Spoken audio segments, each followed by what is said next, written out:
mofinaina isan'andro atolotry ny mpitandrina rakotina valina maoly.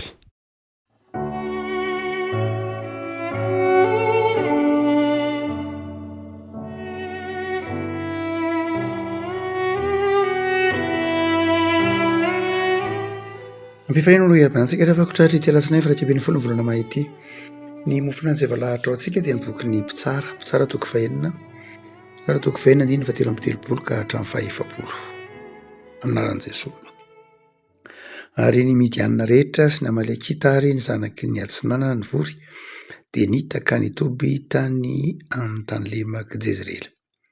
Ary notsindrin'ny fanahin'i Jehovah Gideona dia nitsoka anjomary izy ka nivory nanaraka azy ny Abizirita ary naniraka nakany amin'ny Manase rehetra izy dia nivory nanaraka azy ireo ary naniraka olona tany amin'ny Asera sy Sebulona ary Naftaly izy dia niakatra nijena azy koa ireo. Ary hoy Gideona tamin'Andriamanitra: raha ny tanako no amonjenao ny Israely arak'izay efa nolazainao, indro apetrako eo amin'ny famolona ity volon'ondry iray manontolo ity, ka raha ny volon'ondry ihany no lenan'ny ando, fa maina ny tany rehetra dia ho fantatro fa ny tanako no amonjenao ny Israely arak'izay efa nolazainao. Ary dia nisy izany, fa ny fomaraina koa izy ka nofiaza ny volon'ondry ary nisy ranonando eran'ny lovia. Ary hoy Gideona tamin'Andriamanitra: aoka tsy hirenitra amiko ny fahatezeranao fa hiteny izao indray mandeha izao monja, aoka mba izahako izao indray mandeha izao monja amin'ny volon'ondry, aoka ny volon'ondry indray no homaina fa ny tany rehetra kosa no lenan'ny andro. Dia nataon'Andriamanitra izany tamin'ny alina iny, ka ny volon'ondry ihany no maina fa ny tany rehetra kosa dia lenan'ny andro. Ray masonao, manao masinana amin'ny fahamarinana, teninao ny fahamarinana. Amen. Rehafako ity mofinaina izay eto am-pelatanantsika ity dia mofinaina mitantara ny fahasarotana ny ainan'ny zanak'Israely nanaovan'ny Midianina azy. Ary dia nifidy an'i Gideona Andriamanitra mba hanafaka ny zanak'Israely eo an-tanan'ny Midianina. Raha ohatra ka mijery ny zava-nitranga isika dia inona moa nahatonga ny Midianina, izay firenena masika, ka nanapaka ny Israely? Ny valiny dia satria niala tamin'Andriamanitra ny firenena Israely. Satria niala tamin'Andriamanitra ny firenena Israely dia navela n'Andriamanitra ho ampijalian'ny Midianina izy. Ary zary toy ny fizahan-toetra hamerenan'Andriamanitra indray ny taranak'Israely ao aminy ny Midianina. Zany hoe toy ny kapoka nampatsiahiva n'Andriamanitra ny zanak'Israely mba hiverenany amin'Andriamanitra ny Midianina eto. Satria ny fanazavan'ny boky mpitsara dia rehefa miadana ny zanak'Israely dia manadino an'Andriamanitra izy. Adinony Andriamanitra rehefa miadana izy, dia avelan'Andriamanitra ho babo, avelan'Andriamanitra ho resy eo anatrehan'ny fahavalony, avelan'Andriamanitra angirifiry no miasan'ny fahavalony. Ary dia tomany indray izy mangataka mpamonjy amin'Andriamanitra, dia andrefasan'Andriamanitra mpitsara. Isan'izany Samsona, Debora sy ny sisa. Eto moa dia i Gideona no nirahan'Andriamanitra. Ary rehefa miverina amin'Andriamanitra ka anirahan'Andriamanitra mpanafaka dia afaka amin'ny fahavalo. Dia rehefa kelikely indray dia adinony indray Andriamanitra, dia avelan'Andriamanitra ho babo indray izy, avelan'Andriamanitra ho resy indray izy, dia miverina amin'Andriamanitra izy, dia anirahan'Andriamanitra mpamonjy indray, dia afaka, dia milamina, dia manadino an'Andriamanitra indray. Toy izay ny fangalam-perin'Andriamanitra sy ny zanak'Israely ao amin'ity boky ny mpitsara ity. Fa ny fanontaniana izay valiany ity mpitsara ity dia ny hoe ao anatin'ny fizahan-toetra ary ny zanak'Israely, ao anatin'ny fotoana ilan'ny famonjena ka mitodika tamin'Andriamanitra izy, ary naniraka mpamonjy dia Gideona Andriamanitra. Dia inona ary no fihetsika andrasan'Andriamanitra amintsika? Inona ny fihetsika ndrasan'Andriamanitra tamin'ny Gideona? Inona ny fihetsika ndrasan'Andriamanitra amin'ny mpanompony izay ao anatin'ny ady sarotra, ao anatin'ny fangiry firiana, ao anatin'ny olana, rehefa mitodika amin'Andriamanitra izy, rehefa miantso vonjy izy, miantso ny tanan'Andriamanitra monjy azy izy, inona ny fihetsikaandriamanitra? Inona ny fihetsikatsika? Zavatra roa no asehoan'ity tantara izay moforeina tampiratana antsika ity, ny amin'izay fihetsika andrasan'Andriamanitra amintsika rehefa ao anatin'ny ady sarotra isika ka mila azy. Voalohany dia hitantsika ny tantarany Gideona. Inona nataon'ny Gideona voalohany indrindra? Hoy ny filazany 7:telopolo sy ny manaraka. 7:telopolo notsindriny ny fanahin'ny Jehovah Gideona ka nitsoka anjomary. Nitsoka anjomary. Inona ny dikany hoe notsindriny ny fanahy masina de nitsoka anjomara? Ny zavatra nitranga dia io fa efa tazany Gideona ny fahavalo, tazany ny zavatsarotra lalovana efa io ny Midianina, dia nitsindriny ny fanahy masina Gideona ka nitsoka ny anjomara. Zany hoe ilay anjomara fanapahan-kevitry Gideona hitsoka ny anjomara de tsy avy amin'ny Gideona akory fa avy amin'ny fanahy masina.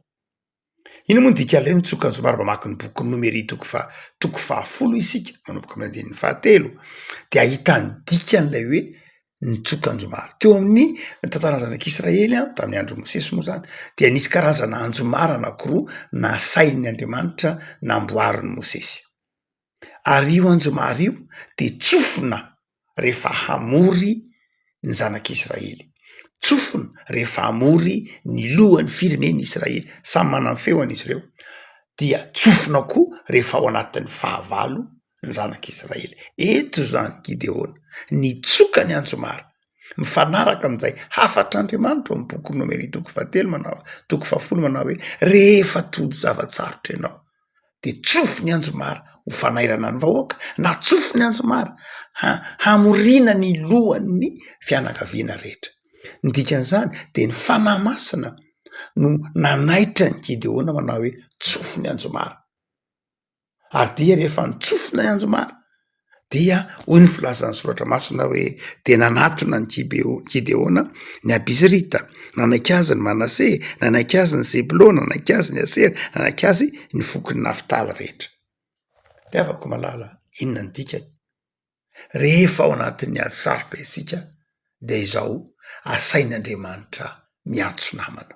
Zava-dehibe zany io, tsy Gideona irery akory nataon'Andriamanitra hiatrika ny olana, fa nitsoka anjomara ihany Gideona mba ho tonga hanampy azy ny foko samihafa, Nafitaly, Asera, ny Abizrita sy ny sisa rehetra nanampy azy. Tian'Andriamanitra ho takatritsika zany, fa rehefa ao anatin'ny ady sarotra isika de zao ilaitsika ny namana, ilaitsika ny fiangonana, ilaitsika ny fianakaviana. Tao amin'Andriamanitra itsika hisokatra amin'ny fiaraha-miasa amin'ny hafa rehefa ao anatin'ny ady sarotra, rehefa miatrika olana eo anivon'ny fiarahamonina, amin'ny asantsika, amin'ny firenentsika, aza mitolona samy rery, tsofo ny anjomara. Inona le anjomara tsofona? Vavaka miantso namana, miresaka, zay le anjomara tsofona. Miantso ny namana, manaitra ny namana hoe avy miara-miasa, avy mifanampy, avy mifanohana. Ary tsy asan'olombelona zay antso namana izay fa ny fanahy no nampirisika na ny taonany Gideona mba hiantso ny mpiray tanindrazana aminy. Afaka malala mamaly ny fanontaniana voalohany, ahoana ny fihetrehantsika ny zavatra sarotra eo amin'ny fiainantsika? Ndraindray tsika mieritreritra hoe tsy mila namana, ndray tsika mieritreritra ny tenantsika hoe ho feno, ndraindray tsika mieritreritra ny hafa ho tsy azo ianterana. Marina loatra, fa misy fotoana mamarina an'izany.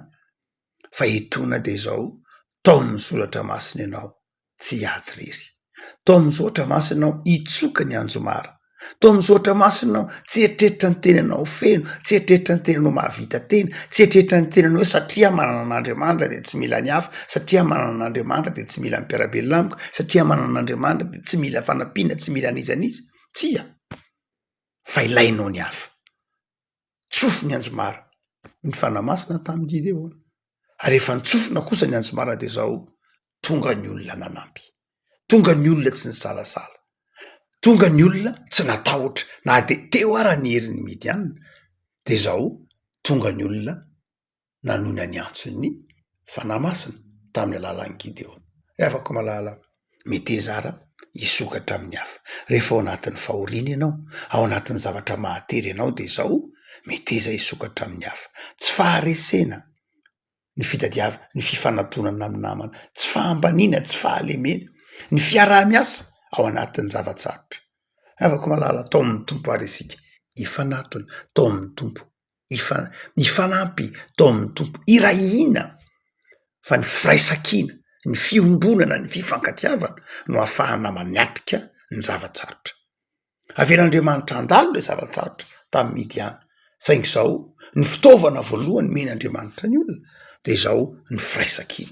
Ary io mamarina ny telin'ny taona malagasy fa na hoe ny akanga maro nge tsy vakinam-bo ny firaisan-kina nge no iry ary de zay eto no tsofina ny anjo maro, tonga ny firaisan-kina, tonga ny fiombonana hiatrika ny fahavalo. Fa tsy zay ihany no zavatra nitranga, fa rehefa nitsofina ny anjo maro, vory daholo ary ny olona, de inona nataon'ny Gideona? Tsy avy hatrany de nirotsaka nitondra an'ireo namany reo mpiara-miasa aminy izy hiatrika ny fahavalo, fa nakatoko tamin'Andriamanitra izy, nakatoko tamin'Andriamanitra izy. De izy manao hoe raha tena za tokoa no fiasana voalohany, reo ny olona hitanao fa efa vonona hiara-miasa, reo ny olona hitanao ny fahavononany rehetra, te hanao zavatra, te hitondra ny anjara birikiny, te hamaolana, fa izao Andriamanitra mila toky aho hoy Gideona. De naka volon'ondry izy de nataony teo alatrano tamin'ny alina, de izy manao hoe raha ohatra Andriamanitra ka maraina ny andro ka lena ny volon'ondry fa ny tany manodidina azy kosa maina, de azoko antoka fa homba ianao. Maraina ny andro voalohany, inona no nitranga? Mainona ny manodidina ny volon'ondry ihany ny lena. Toy ny milaza Andriamanitra fa nanome toky hoe eny ombanao tokoa, saingy zao mbola salasala ihany Gideona. Eny Andriamanitra marina zay fa ohatrany aleo indray ampifamadihana hoe andro faharoa indray io, aleo indray ampifamadihana ka izao aoka am'ty ndray amaky ty ndray ny tany no homaina, ny tany no lena fa ny volon'ondry homaina. Andro faharoa io, tonga ny andro faharoa vo maraina Gideona, iny fa ny volon'ondry maina, ny tany lena. De afaka malala inona moa ny dikan'izany? Amin'ny andro fahatelo toy ny tantara dia nirotsaka ny omana hiady handray fandresena Gideona. Inona ny dikan'io? De afaka malala ny fitaovana faharoa, eo ny olona, eo ny firaisan-kina, fa ny fitaovana faharoa nandrasan'ny Gideona de zao ny fahazahoana antoka fa hiaraka amin'ny Andriamanitra. Ny fitaovana faharoa de zao ny fahazahoana ho antoka fa miaraka aminao Andriamanitra. Inona moa zany? Finoana. Fa matahana moa nangatahany Gideona io, fa finoana no heviny da aty am'zoatra masina ny testamenta vaovao. Zany hoe fitaovana faharoa de zao ny finoana fa miaraka aminao Jesoa, miaraka aminao Jesoa. Le volon'ondry ange tsy afa-tsy akory fa lay tsy azo ny ondry raha tsy maty raha tsy maty, tsy azo le volon'ondry raha tsy maty le ondry. Zany hoe Jesoa io natao sorona io, isarony io volon'ondry io de Jesoa.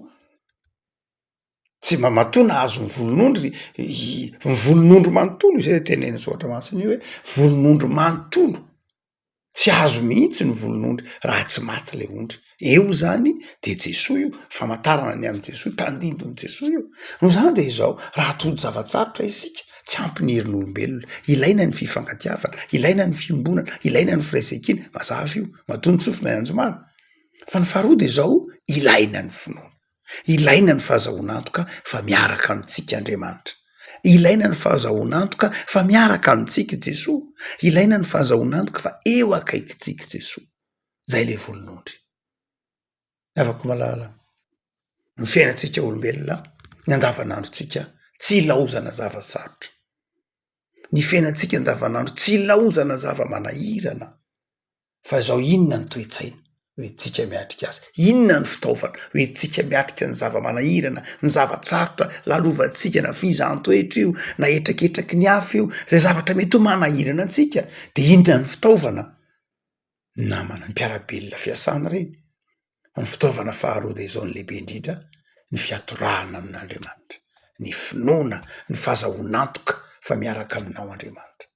Ko amin'ity alatsinainy vao manomboka herinandro ty ara de matoky fa miaraka aminao Andriamanitra, miaraka aminao Jesosy, zay no seho an'ity volon'ondry ity. Tsy miady varotra aminao akory Andriamanitra, fa manaiky hiaraka aminao izy. De mino ara fa ataon'Andriamanitra fandresena indray ny herinandronao, ataon'Andriamanitra fifaliana ny herinandronao, ataon'Andriamanitra eo ambany fahasoavany ny herinandronao, de matoky. Ivavaka sika. Tompo ao misotranao zay no amin'ny soratra masina, zay mampahery anay, mampitraka anay, mampionona anay, mampatsiaro anay fa fiainam-pandresena no manao anay. Mety mandalo zavatsarotra zahay, mandalo zava-manahirana, mety mieritreritra ny fahavalonay ho lehibe no zahay aza, kay ny fahavalonay kely no zahay satria eo enao. Tsy ny fahavalonay no lehibe no zahay, fa ianao lehibe noho ny fahavalonay, ianao lehibe noho ny zavatsarotra lalovanay, ianao lehibe noho ny zava-manahirana setrainay, any ka tsy manana olona sy tebiteby zahay. De taio tompo ty herinandronay vao manomboka ity, taio ho herinandro ifalianay, ho herinandro iarahanay aminao, ho herinandro anomponay ianao ary handresenay. Ataovy misokatra amin'ny namanay zahay, ataovy misokatra amin'ny fiaraha-miasa, ataovy ty namana, ty mpiarabelona, ataovy manaiky fa ny fanomezam-pahasoavan'ny hafa koa ilainay ao anatin'ny fiatrehanay ny sarotra, fa mihoatra noho izany tompo. Ataovy miorona amin'ny finoany zahay, ataovy tsapany hoe fa eo akaikinay ianao Jesosy. Mivavaka ary zay tompo, me fahasalamana sy heri-tanjaka ty herinandro ty, ary me fanambinana anapaka amin'ny tokantranonay, amin'ny asanay, amin'ny fivelomanay, amin'izay rehetra ataonay ny fanambinana sy ny fahasoavanao. Jereo marary, jereo manana olana, jereo manana debideby Jesosy, amindreo fo izy re. De ataovy tsapanay amin'ny herinandro ty, fa mpandresy zahay manana anao. Misaotra Jesosy. Amen.